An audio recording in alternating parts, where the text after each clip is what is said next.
Today on our Tech for Business podcast, Jason, our virtual CIO, and Nate, our Director of Cybersecurity and vCISO, are joining us to continue our cybersecurity best practices series. And we are specifically talking about commercial workspaces. So, Jason, welcome back. You were just on a podcast last week, so thank you. You know, my ego is just so excited to get to be on twice in such a short period of time. Yes. But my travel schedule requires it because I'll be out on the road for about 2 weeks. So, oh my gosh, you know, you guys are going to miss all my talking while I'm gone. Yes, but we'll have you back again. You can tell us all about it. I think I have enough. I'll get enough content to make up for it. So. Yeah, Nate's our other one. Yes. Don't do all the things Jason told you to do, according to So you get all the V titles, the V's and the C's today. So yes, it'll be exciting. Yes, all the letters, the full alphabet soup. That's right. I like to start with Jason, actually, because we're talking about commercial workspaces and cybersecurity. And I'm actually interested, kind of being our resident expert about this industry, what the relationship is when you talk to and when you work with commercial workspaces. What is kind of their mindset when it comes to cybersecurity? Are they really prioritizing it like they should? Is there a lot of pushback with implementation? What do you kind of see when you're out there?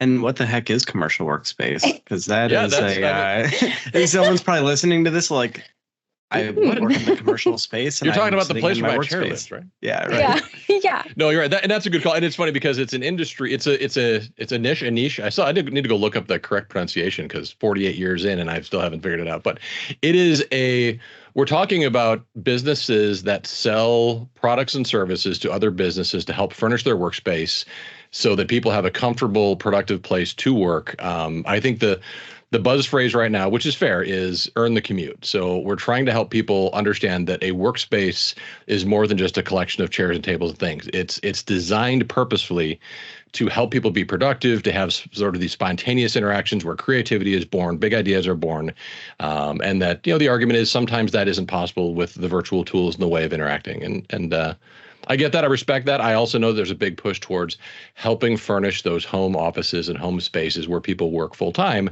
with furniture, with products, with designs and technology that also help them do their best work safely. So you're not hurting your back by sitting in a crappy chair from your kitchen or folding chair. You know, COVID, I think, brought out the number of chiropractic visits spawned by COVID is in part a justification for the entire industry that I support. So what we're talking about, or what I'm referring to specifically and where I really focus my time, are the dealerships that sell those products and services, typically aligned with a major manufacturer. If you equate it to a vehicle dealership, you're talking, you know, Chevrolet versus Ford. So maybe Steelcase versus Miller Knoll versus All Steel. You know, there's these different manufacturers, and dealerships tend to cluster up in large cities where other businesses live, based on local, typically owned, either a family owned or small business owned. I wouldn't call it a franchise. These are independently owned and operated businesses. And those businesses have a wide variety of perspectives on how to prioritize investments in security and technology. Some believe truly that it is it's like buying a boat where it's a hole in the water you just pour money into and you get to enjoy it once in a while. They spend as little as possible on IT because it's a pure cost of doing business. And unfortunately, those tend to be the ones that have the most unpredictable failures and get ransomed, you know, most often. You know, I think a step up there, Nate, I think you've got some great perspectives on there. Money is often a barrier. But I think Nate's got some great content to talk about here. But in addition to it, when I look at these dealerships, and again, an area that Nate specializes in, understanding the regulatory climate we live in has changed. And for these businesses who do business with other businesses to thrive and be able to even be part of the vendor program that their clients belong to, they have to get serious about the alphabet soup of compliance requirements. So whether it's CMMC 2.0, you know, following an IT management program that their insurance provider requires, if they're in healthcare, HIPAA, if they're taking credit cards or, you know, there's all the PCI, there's all these different sort of regulatory requirements. Luckily, there are many IT management programs, some of which are free to refer to, which again, I think Nate will talk to. I don't want to scoop him too badly. And anyway, these are all part of the alphabet soup. But understand this industry spends less than almost every other vertical that I've ever looked at. You know, to me, the shock and awe characteristic is, I think in terms of Gartner's research into a percentage of revenues that a business invests in their own technology programs, 3% is typically on the way low end of the chart. when I look at dealerships that I work with, and often dealerships I work with don't even have an IT budget determined yet. They have a rough idea of what they spend based on what flows through their accounts payable system. But when I break it down and look at it, they're spending less than 1% of revenues on IT. Yeah. And I've talked before about productivity implications of this, which is just, are your designers, are they producing workspace plans and drawings and renderings to sell stuff quickly? Do your people have good business systems? But the implications from a security standpoint are massive. And I heard Nate starting to get a word in edgewise, so I will pause. I'm trying to slip in here. All right. I'll put more periods in my sentences. Yeah, in terms of those budget percentages, so just a little more context behind that of how low that is. Manufacturing is one that people tend to look at and say technology doesn't really exist in manufacturing. There are obviously use cases outliers to this where you can have extremely advanced manufacturing facilities, right? Massive factories, robots, all that type of stuff. But in the small and medium business space, you tend to see that manufacturing is still using technology from 20 years ago, right? They don't want to invest, or maybe they haven't budgeted to say, this automation system is going to cost me $1.2 million to upgrade. So I'm just going to hold it for 20 years, essentially, right? And then they go make that investment. But it's more those like big stepping blocks that they have to walk up to rather than a nice progression to get to that next level up. So in manufacturing, we tend to see that's like 2.5 to 3.5 right percent on average. So the fact that this is less than 1% on average should be really telling that it's even behind some of the manufacturing. If you look at general business, it tends to be more that 3 to 5-ish%. And then once you start getting into the regulated spaces, it can be upwards of over 10% of your revenue is tied into IT and security and that type of stuff. So, and then one of the things that I was going to mention for Jason, or that kind of tying off of Jason, was essentially the concept of supply chain management, right? Is you have these major providers, for example, like Steelcase, like he had mentioned, and the others, of they are doing their vendor due diligence to ensure that these commercial workspaces are doing their due diligence because, for example, as you're designing these files and everything, and they're passing files back up to get into the manufacturing, are you feeding malicious, files back up? If you're not doing the due diligence down here, or again, they don't want to disrupt their supply chain. And so if the commercial workspace hasn't done their due diligence and is highly susceptible to a major outage, for any reason, it doesn't matter whether or not it's just system outages, cybersecurity incident, that type of stuff, that creates unpredictability to their supply chain. And so they're trying to ensure that these commercial workspaces or their supply chain meets or exceeds their own security standards. And that's why you tend to see larger organizations push down requirements downstream to say, if you want to be a vendor of ours, you got to do this. And that's usually just the start of where you see things. I can get into cybersecurity insurance and all that type of stuff, but it's very, very similar. Is you're often forced into this type of stuff, whether or not you like it or not. Right. No, and that's a perfect set of Nate, because you're hitting on a number of good points, and that again, that's why you have the job you have, right?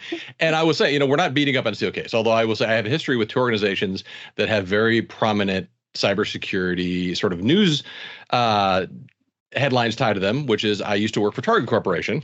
And at the time I worked at Target Corporation managing the IT operations of a commercial furniture dealership that they owned that was a Steelcase dealer.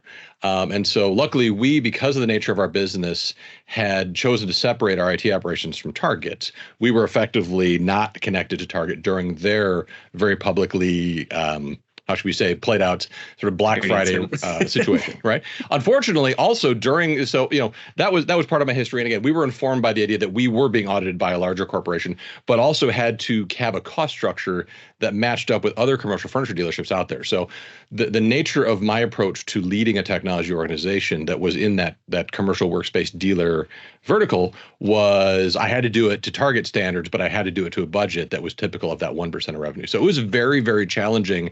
but challenges are part of what IT does. It's not an excuse that, well, it's challenging, I can't do it, right? I tell my kids it's hard, but you have to figure it out, and that's where creativity and the grit and getting a great team together helps you achieve those things. But I was also associated with Steelcase. And again, not a disparaging. Steelcase does a wonderful job with technology, and has one of the more advanced, frankly, practices out there, and has some dealers or some very good IT leaders that I continue to network with today.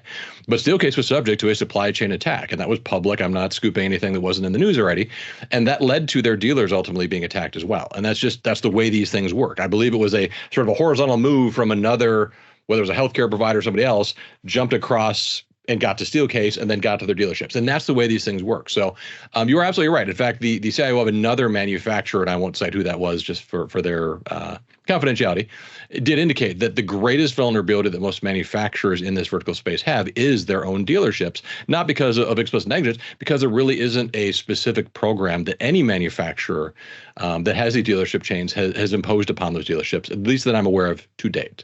Again, not a criticism, although it's a suggestion I would make is, the nameplates are on the building, right? If you're a Steelcase dealer, you have a Steelcase logo, above or below the name of your business. Maybe if you're Miller Knoll, same thing, All Steel, et cetera, et cetera. And I would say one of the recommendations I would make to the industry as a whole is, because what Nate mentioned is so critical, that the businesses we want to win together, whether it's a manufacturer going direct to a potential client, but implementing the solution through their dealer network, the dealer is still involved, and helping those dealerships understand the relatively sophisticated landscape that is driven by regulatory requirements and just general best practices to make your business safe. That would be very helpful, because I love to work with these dealers individually, and to be honest, it's probably a very profitable vertical for us to chase as a business, because they need help. They need, in some cases, they need a lot of help. But there is a beauty in, I've learned a lot about design. The design sometimes seems almost unintentional. It's not. Design is sometimes, things that look simple are often very complicated to get to that level of user ingested simplicity, if you will, the user experience being simple. And an IT framework that embraces performance and flexibility, but also security, is incredibly important. And I will say one of the areas within the commercial workspace sort of technology stack that I've really specialized is around interior designers. And I'm super happy with something Nate brought to my attention, because for 15 years, I've been chasing the idea that these interior designers run a tool set that is often not real big on worrying about security, and sometimes required elevated permissions to run. Well, the simplest solution for IT was to give all of our designers admin rights and maybe make them sign a piece of paper saying, I'll be careful, I won't do bad things. But the fact is, those users are under assault in ways they don't even realize. So it's not just a matter of clicking a bad email or whatever else it is. They could connect to a Wi-Fi network. Again, attack vectors we haven't thought of are a risk. And so Nate brought a technology to my attention called ThreatLocker, which really displaces something that Microsoft had produced, which was, I believe, called AppLocker. It was a tool that let us, at a more granular level, provide only permission to certain applications, so a user, like a designer, could run the programs they needed, but not expose their entire computer to the ability to just install whatever happened, including things they didn't want to have happen. That's having admin rights, or the admin rights problem. Admin rights is cited in every good sort of cyber best practice policy. Says thou shalt not give admin rights. In fact, when I was an IT director, I didn't have elevated permissions because it was a risk. People can look me up on LinkedIn and know that's somebody I should target, because if they have elevated permissions, I've got keys to the kingdom. So some of those best practices actually push you very hard away from that. So anyway, looking at technology that is easy to implement, something like ThreatLocker allows us to deploy a technology that gives granular permissions only where that designer needs to protect them, but also has a great framework behind it of services that says, if they say, I need to get into something that you haven't thought of, they can click a button in, behind the scenes, something I'm kind of proud of, because Nate has, again, great ideas and great technology. We have I don't recall, Nate, remind me what it's called. It's the service that allows ThreatLocker to look at the question and say, within 10 minutes, we approve or we deny this request because it's safe, or no, it's not. Yeah, so we actually, in ThreatLocker, the way that it works is, and can I just back up one step, because there's something that I just wanted to mention, and I promise I'll come back to it. There's no rules here. Someone listened to this and listened to you say remove local admin, and they're probably already gone by this point. But if you're still here, it doesn't need to be as painful as it sounds. That's the one thing I wanted to say, because every single time we say remove local admin, often the first thing is, I'm just going to hear complaints all day about it. And it's going to be a lot of IT admin burden, right? Because again, once you remove it, IT has to come down, put in the password every single time on that machine. That's where these tools fit in. And also just jumping back to the supply chain and cybersecurity insurance questionnaires is privilege access management is something that is showing up. That's exactly what this is talking about. So with that being said, what actually happens on the back end is every time, so we deploy this tool, it learns what's already in the environment, right? So you don't need to worry about all the manual stuff that something like Microsoft App Locker used to do. App Locker is a pain in the side to actually get configured properly. Dirty words.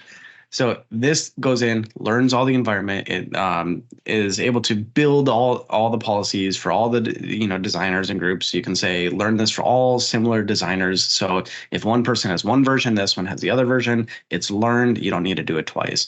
When they send in that request, like Jason mentioned, it goes to our team here, and then at that point, we can take that executable, run it through a secure VDI, that sandbox. And when that runs, it goes in and says, here's all the files that were touched, the registry settings that were touched, the internet connections that it touched, and everything else that checks out on like virus total for that signature hash. We can see if it's a no malicious software running in a secure environment. And then when it runs in that VDI, it learns all the files that were executed. And then it learns it, brings it back to the system, and we can say approve, let it run. And then that user gets a prompt that says, this was approved and validated. Go ahead and execute it. All of that is done typically within 10 minutes. I actually pulled the median recently, and all of that is typically done in 3.5 minutes. So it's extremely quick. So when we're talking about business flow and the criticality of these designers to be able to operate efficiency, gone are the days when you remove local admin, have to submit the IT ticket for the thing, wait for them to get done with their lunch break, call you back, do that type of stuff. No, it's literally on the fly. We're touching things within minutes while also running it through a secure VDI to ensure that it is not actually malicious before you actually run it. And the manifestation of that, Nate, and this is, I boil things down because I have to, because we're talking about an industry that needs to understand, my obligation, right? Our obligation is to help them understand why you should spend the money, not because I want to buy a boat, but because it's important for you as a business. I want you to thrive. I want you to succeed. We want to be a partner to you that helps you do better.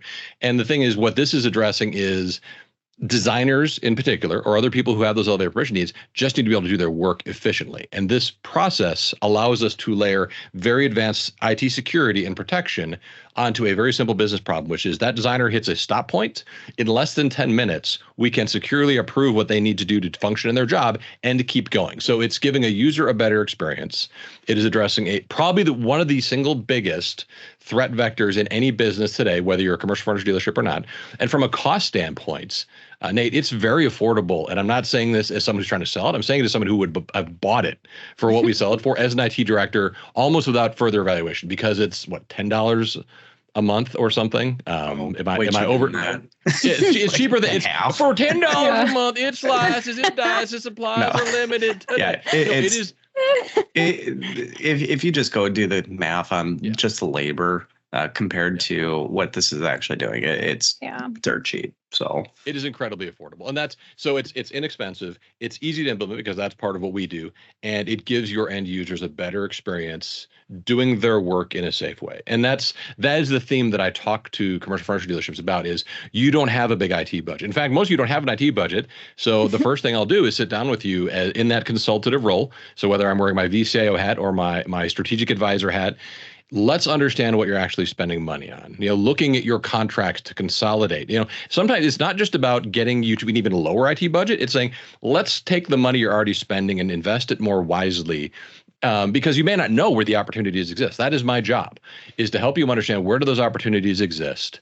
Now we can look at, we've got a little bit of money freed up. What are the greatest sort of investments we can make? In some cases, you don't even have to spend money. You just need to spend a little bit of time and energy. So, the money would be in the form of maybe labor resources, but to make some minor changes. I can't tell you how many dealers still have multi-factor authentication not enabled. Although I think Microsoft is now making it mandatory. If you use Microsoft 365, So meaning the keys to the kingdom, your stuff is out in the internet. It's accessible to all the state actors, whatever else is. And a lot of them didn't have multi-factor authentication, meaning you get a pop-up on your phone. Hey, you tried to log in, you entered your password, but is this really you? Please click a button to confirm. It is a critical, every single ransomware situation where a client has actually been, their files are encrypted, they're shut down. It almost always starts with that sort of situation. So anyway. It's important. It's part of an IT program. It's a challenge, but that is what we're here to do. And I think, Nate, you had some recommendations. I want to put you on the spot here and say, if you were sitting down the business leader and you had 5 minutes or less to say, I've got a list of 3 things I'd love you to consider doing, even if I don't help you with it, what would those give me the top 3 things, if it's that short a list, that you would recommend to someone who doesn't have a lot of money to spend to help improve their security posture today? Yeah, this is a good transition. So, because the one thing that I did want to say is we talked a little bit about ThreatLocker there. That is obviously a licensed solution. But the one thing that I want to say is this industry typically doesn't have money. So I did want to include some free stuff, other than time and energy that Jason had mentioned. So we found that because these dealerships are saying, I'm trying to protect myself from others for the most part, right? Because of past experiences. So that's a tool that can help you out, right? Because nothing can run in your environment unless it's approved. Other free recommendations is, number one, just remove local admin permissions. It is one of the most dangerous things you can do in your environment. Now, you can do that without a licensed solution. You just have to account for the labor to be able to support it, right? Number 2, IT admins, if there are IT admins in these environments, if you are using domain admin to log into your workstations to provide support for these users, it is the worst thing you can possibly do in your environment paired with local admin. Every single time that we see privilege escalation in an environment from a workstation, it is almost always related to that. Is IT, we're just, I don't want to say we're lazy, but it's a lot of work to get the proper setup done. And so when someone says, oh, I manage all the servers and I can get into anything with my domain admin credentials, let me just go hop onto this workstation because I don't, it's what I know, it's what I memorized. When you do that, what happens is that I'm going to get a little technical here, but this is speaking to the IT professionals here. So when you do that, your password hash is cached on that system. When a user has local admin permissions, they can go grab that hash. They don't need to even crack your password to take that and send it right over to the domain controller and log in and compromise the entire network. There's something called pass the hash. It's literally like one of the number one things that we see to quickly compromise the environment is user gets compromised, whatever it is, malicious macro, it doesn't matter what it is, phishing link, they get into the network, reverse shell, someone hops in, grabs the password hash, sends it to the domain controller. They didn't even need to work hard to compromise it. So if you're doing that, stop using domain admin. Go set up some type of like PC admin that you use only for PC support. You can push that out via group policies to inject it into the workstation admin group.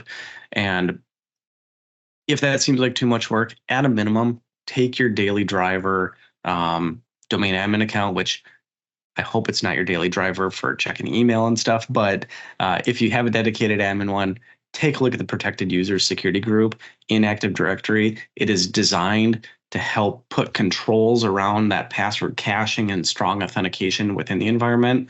So again, I'm going technical and I'm almost done. So for those that aren't technical, bear with me for just 30 more seconds.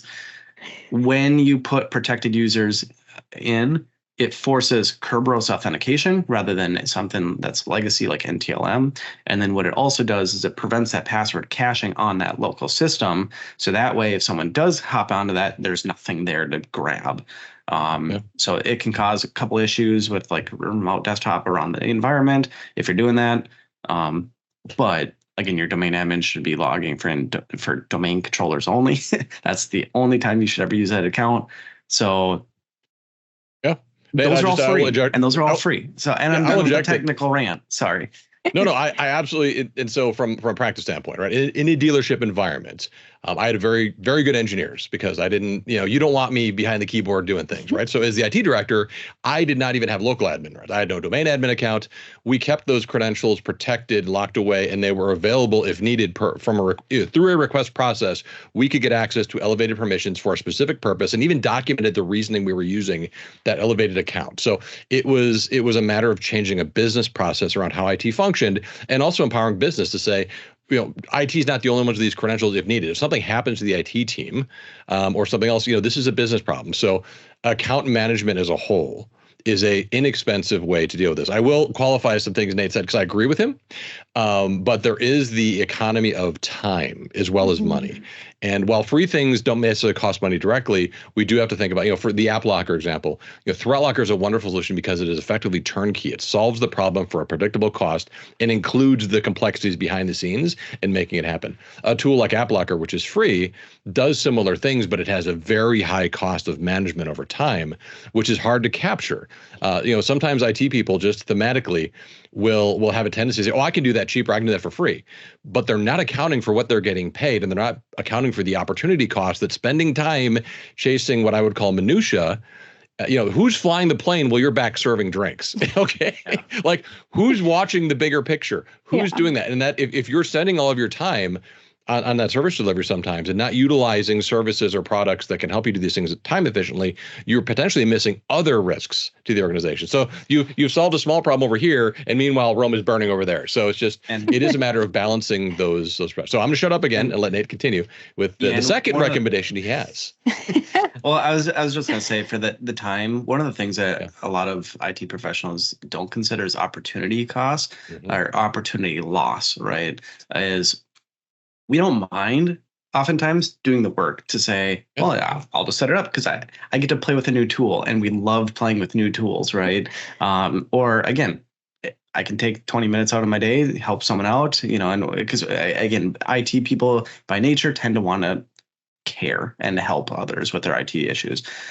What this means for the business, though, is that now you have your IT professional that is maintaining or sustaining or, just not driving the business forward. And so let's say you go have your, whatever it is, $80,000 IT professional, and they're always just implementing new tech to lock things down, or always trying to log into systems and put in a password to help them out, or whatever it is. You have to count that as the loss of what they could have done to actually drive the business forward, be more competitive, save costs elsewhere, improve efficiencies to make you more money. And so those are the things that we're really trying to avoid. Is just, I often say, just give the grunt work to someone else, because as an IT professional, I want to provide value, which means align better to the business and say, what are your goals and how do we get IT to, again, work with you to drive it forward, right? Yeah, I got to sort of point here because you hit something that you struck a nerve here, and a couple of things. Right, first of all, I look at it as the plane analogy, right? Put on your mask before you start helping other people, because if you run out of oxygen, you can't be helpful.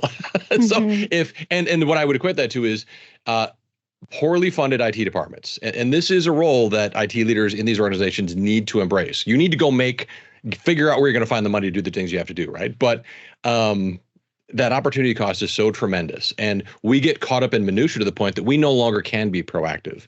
And with the warning I will give dealers I work with before I talk about anything else is your team doing things that drive your business forward, or are they doing things they find interesting from a technology standpoint that are just commodity services? And I utilized a managed service provider as an IT professional in a dealership because my team, for example, patching was a struggle. It was like, when do we have time to do this? We're doing projects over here, we're doing support over here. Support is a very reactive, important function. But really the outcome of support should be, okay, we saw an issue, we fixed it, but how do we prevent it from ever happening again? And so it's a constant, it's not just, I'm always going to be there to put the fire out and swap the keyboard out or whatever else it is. It's constantly, okay, Nate, way to bring up the oxygen mask's not working thing. Thank you. Appreciate that. Sorry, we have a little side chat going. Nate, sorry for those that aside from the realize. fact that the mask may work a quarter of the time, as I'm about to get in a plane this afternoon. Thank you for that, Nate. No, it's just incredibly important. The opportunity cost, it's not, this is about maturing our outlook on how we manage the environment. And to Nate's point, being proactive and avoiding those opportunity costs where you're doing the right thing in the moments, but the wrong thing in the long term, you're putting the environment at risk. And that is where you need to have mature conversations with leadership about, I would almost call it IT theater. And it's almost a psychological thing where we are so busy trying to look busy and important because we don't want to get fired. We don't want to lose our job. We want to feel needed. I hate to say it, but a lot of us as IT people got into it because we like to help people. But that instinct to immediately jump in and be the visible hero who rides in and solves the problem can have detrimental effects on a bigger picture look at the organization. You're so busy fighting those fires, you're not preventing them, the forest from burning down in the first place by doing good, carving out the undergrowth and doing controlled burns when you need to. It's all of that stuff. So this does get into a bigger IT management philosophy, which has to happen at a dealer principal level. They need to be supported by, it's about IT being accountable. I would say if you don't understand the EOS framework, Traction is a great book to read. It's bigger than just IT, but I'd say a lot of successful IT organizations are embracing EOS as part of a business strategy that they are helpful in implementing, because IT is really the machinery that the business uses to implement their processes to be more efficient, to be more innovative, et cetera, et cetera. If you're spending all your time fixing broken mice and keyboards and trying to fight fires that you may have inadvertently created because you don't have good security in place, you're not effectively doing your job. And again, I hate to pitch it, but that's one area where I believe I can help a lot of dealerships, and Nate can help a lot of dealerships, is talk to us about giving you an agnostic view of what's really going on in your organization, finding out what the problems are, and then helping you advocate with your leadership team for the money, the resources to do that job effectively, because it's going to help them do business more efficiently. They're going to win new clients. They're going to, and whether you start with a cyber insurance program that says you have to do these things, and then figure out, okay, we have to do these things anyway, but how can we use these investments to make our users more productive at the same time, which is completely possible. So sorry, I'm preaching. I'm going to kick my soapbox out. Poof. And then let Nate get back to, we're looking for number 3, Nate. So we've heard who number 2 works for. Where's number 3? I didn't really have 3. All right. I can keep talking. Don't worry. I don't know. Connect with the business leaders, right? Yeah. It's really, I think my number 3 is, because that is also free, is find out what the goals are of the organization and just figure out how can you help and be more effective, right? And if IT is trying to better align with that, kind of to Jason's point, is we want to look busy. That's the conversation with your business leaders that are going to have more value, saying, I don't want to just look busy, I want to help you, right? And then you start shifting that conversation and kind of the influence that you have over these leaders as well a little bit, saying we're not just a cost center, we can actually turn into a profit center a little bit as well. And so it's hard to do, because one of the things I have heard many times is, and maybe you're new into these environments and saying, wow, everything is really far behind. I don't want to bring up how bad it looks to these leaders, because then they're probably just going to can me, right? But if you can go into them and say, look how bad it is, but I want to make a change, right? And do that, that provides way more value than, and again, hopefully the business leaders recognize that, rather than saying, well, then what have you been doing this whole time, right? And so, but you have to be a level of amnesty offered. Like, look, and I think this is important, because it's funny. This topic is about security, right, and about cyber insurance. But I would argue that the root cause of these businesses not investing in themselves effectively is actually, and I'm not saying a leadership problem is that this is your fault, dealer principals, and now you're never going to take a call from me again. It is. There's not a real understanding of how this IT as a business practice is roughly 20 or 30 years old, if that much, right? I mean, I grew up in the industry where, in fact, my high school guidance counselor I told her I wanted to go in IT as a career. I started banging away at a keyboard when I was 12 years old, when my dad brought home this old beat up IBM clone of some sort, and I was playing a stupid text-based adventure game sitting on a Swedish kneeling chair that I don't think I can sell today because it would blow out your knees. So it'd be an ergonomic. Anyway, all of that is, as I always over-contextualize things, leads to this idea that, these, I lost my train of thought. That's terrible. Totally lost it. Boom. Thank you. we really need to work towards helping business leaders, understand what we're trying to do here is solve these complex problems that really help the business. But we as IT leaders need to let go of things that aren't really adding value. And I'd say a lot of what IT does today is, it's like you walk up to the light switch, you flip it, you just get lights in the room. Many IT services today can be offered on a subscription basis. The question I would ask most IT people in those organizations is your business in the business of selling technology? And that's why you're spending all your time supporting a technology environment that requires a lot of care and feeding? Or is your job to help innovate in the commercial workspace sector, to help clients understand and innovate? And you can do that with technology products. One of the most compelling conversations I will take, again, a cautionary tale. My career is fraught with doing things the wrong way and learning the right way. My first real big mentor was a CFO in a company. And he told me, Jason, you can do almost anything you want to do, but you have to justify it in a business context first, and taught me how to talk to business leaders in that budgetary context, understanding their goals. The first thing I think most of us should do if we want to really get serious about security is go all the way back to the basics of how are we justifying the things we're spending money on? Are we contextualizing them in the business we're doing today? And then are we working with the leadership team to secure resources to build an actual strategy around IT? And part of that strategy is almost paint by numbers. There are free programs out there today. CIS is one of them, I believe, Nate. The ITIL has programs where you can look and it will give you a paint by numbers example of how to implement IT best practices that will secure your environment as part of daily blocking and tackling. And the great thing is, in many cases, if you look at whether it's a managed service provider or going to Microsoft and subscribing to Microsoft 365, a lot of those services have this capability built into them. So you could implement some very advanced IT security capabilities on top of an IT sort of service delivery program that has this baked in. Another great way to get to this place is to start with cyber insurance, because your cyber insurance provider is going to require you to do certain things to get a policy that will actually work. So they will often guide you. In fact, in many cases, I saw a client that was provided not only great security tools and an audit process that helped them understand where their gaps were. They were offered things like free training, free user testing, something we might charge a client for. That's included in their cyber insurance policy. So when I'm looking at building a strategy for a client, I'll look at what are the things you get for free from your cybersecurity provider. What are these free frameworks and how do they apply? Are you in a regulated industry? Are you working with a lot of GSA clients, government work? That's going to come with essentially a paint by numbers set of requirements you have to meet anyway. Well, now we know. Now we know exactly what it is we're trying to achieve. Then let's map that against our business strategy and say, okay, how do we invest in things that hit those requirements in the most cost-effective way? And then look at the time that you're spending as an IT professional. Should I be, it's important. We need, the mice and keyboards need to be available. The user has to have a working laptop, but Can we use proactive tools to help us not have to go to every single keyboard and mouse remotely, whatever else it is? And I think over time, this is where there is such a great opportunity to help support these dealerships, because they haven't had a lot of money to spend in IT, but the industry is being forced to effectively grow up. There's a ton of consolidation happening. There's a lot of outside investment in these dealerships themselves. They occupy a wonderful space. Don't get me wrong. I love working in that dealer space because we get to talk. For me as an IT person, I love working in the dealer space, even though we have a fraction of the budget I think we need, because we get to talk about workspace problems and how the manifestation of what we're doing as technologists actually affects people's experience. So whether it's, we downtown Minneapolis did this great project where we renovated 2 floors, 60,000 square feet or something like that. And one of the problems we identified was we're spending a ton of money on cabling. Every time we got to move all the furniture around, we're in a historic building. I got to put cord drills in, which requires an X-ray because the building's so old.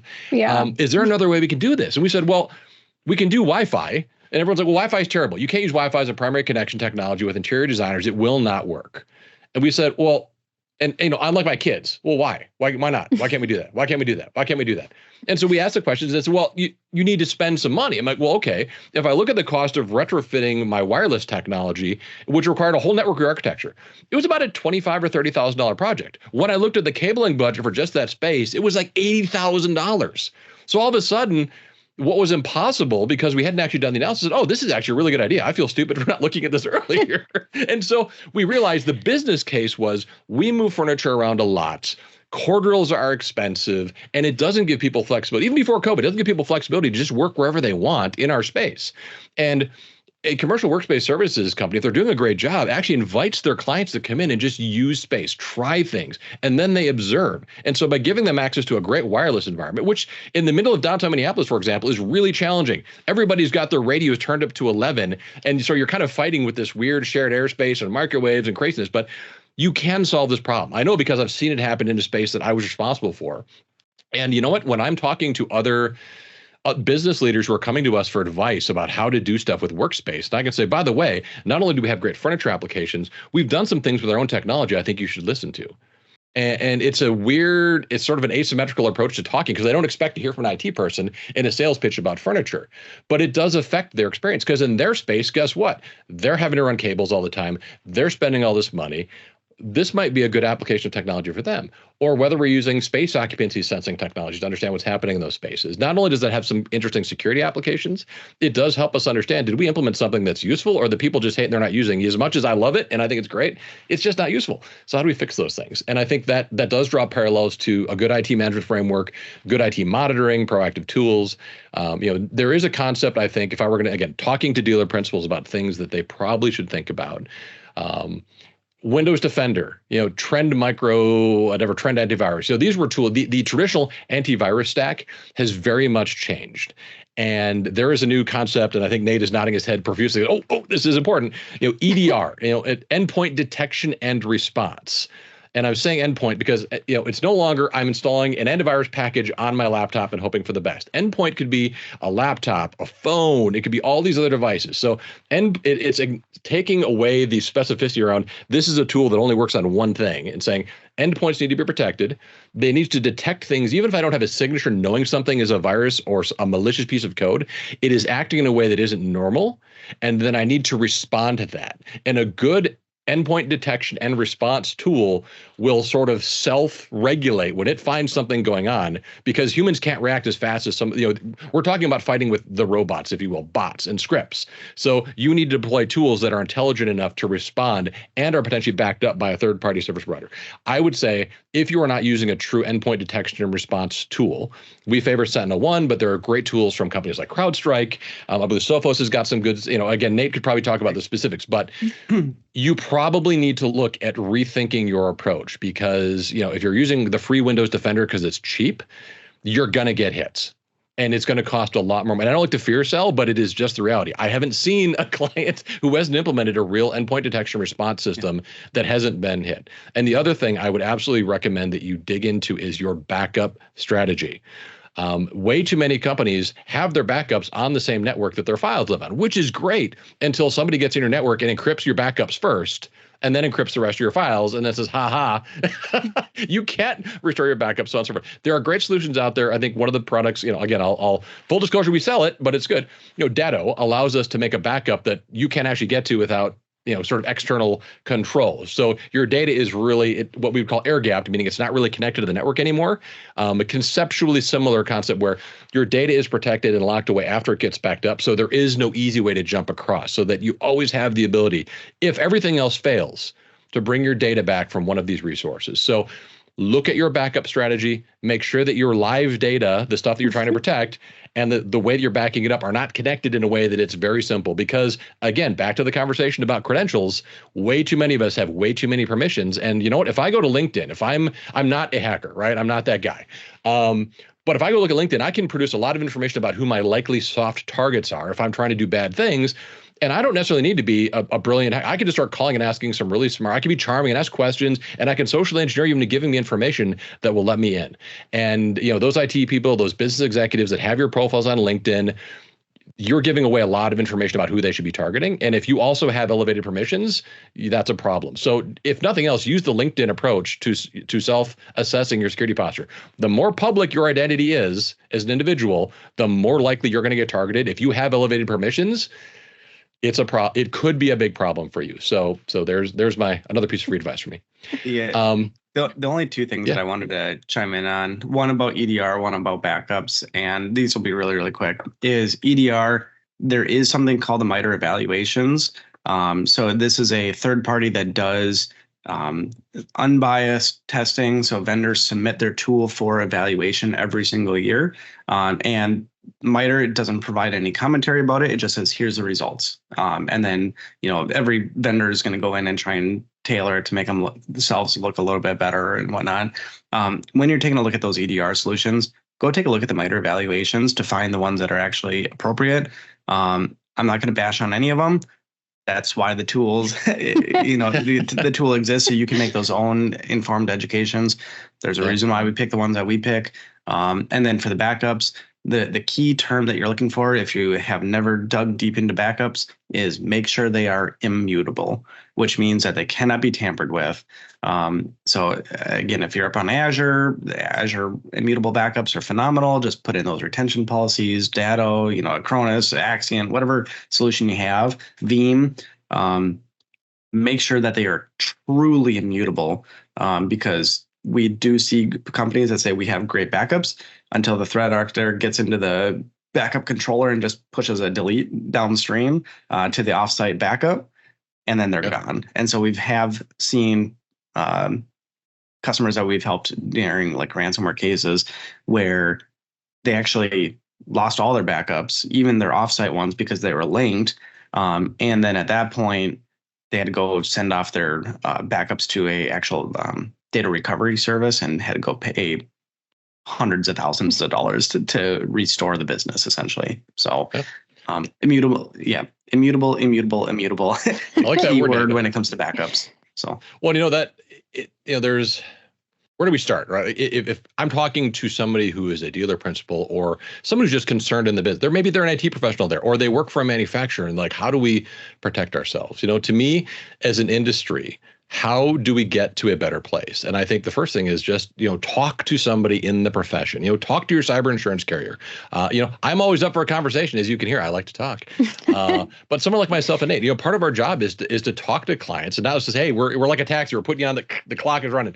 We'll have that conversation before we talk about billing you to just understand what are your goals, what are your strategies, and we'd love to give you some guidance. Some of that may lead you back to us, some of it not. I think the key is understand, first of all, at a business, this is not a pure technology issue. This is protecting the business and really looking at not just, and I don't like fear. I really don't like the idea of saying, but this could happen to you. You need to buy it from us. That is unfortunately a consequence of not having a great IT strategy built from the start. And so if I were going to put a call to action around this conversation, as Nate would put it succinctly, we need to start with understanding that IT can't be in this alone, that IT is there to protect, empower, and enable the business to do its best work. But we need to think about IT security cannot be a bolt-on to your IT strategy. It has to be central to that strategy. And that may require a complete rethinking of how you're doing technology. But this is kind of a golden time to do that. The things we can do as a service today and we can subscribe to as IT providers that aren't displacing our jobs. They're superpowering our jobs. They're letting us let go of minutia that may not be of value from a business standpoint. Again, they're looking at IT as a cost. Elevate yourself by finding things that we can put a better IT strategy in place with great security woven in. And I, as a technologist in a space that has all this opportunity to really showcase interesting things about workspace applications, I can be part of that conversation. I can help sell things. I can help convince clients that our business is the right choice for them to work with. All of these things tie together. So feel free to reach out. I'm available, jason.lund at cit-net.com. Although I hear we have a new domain that might be even easier for people to find me at. But feel free to reach out. You can jump through our website. There's a commercial workspace services page with my contact information there. We'd love to talk to you. I'd say otherwise start with your cyber insurance provider. They have some good stuff. And just, it's a complicated, but it's a really exciting time to think about all this stuff, because I do think designers in commercial workspace dealerships are what drove me to this industry. And there's a beauty in the design of a great IT infrastructure that empowers those users specifically, but the whole business to thrive, because we've thought about all those things. And it's a bit of an asymmetrical approach here, but look at how your designers solve their problems and how complex solving these workspace issues with furniture and dealing with, space plans that you can't always control. Get in their heads a little bit and think about their process and get outside of your own way of normally solving problems, and then come back to this problem and talk to your business leaders and understand what their priorities are. do a raw assessment of your IT budget, figure out where those dollars and cents are, and you can get to a place pretty quickly that will make you more secure. And again, start the journey. You don't have to get to the end the first year, but start making things better incrementally, and you will be on a better path, and your business will thank you for it. So I would say, unless Nate, you got anything else, we can call that an episode. No, I got my content for while you're out next week. So I love it. And we talked about so much today. I'm going to have a lot of resources in the description. So if you are feeling a little lost, I recommend you check that out. Yes, check out our website. We do have a commercial workspace section, but also just general EDR, MFA, things you can do.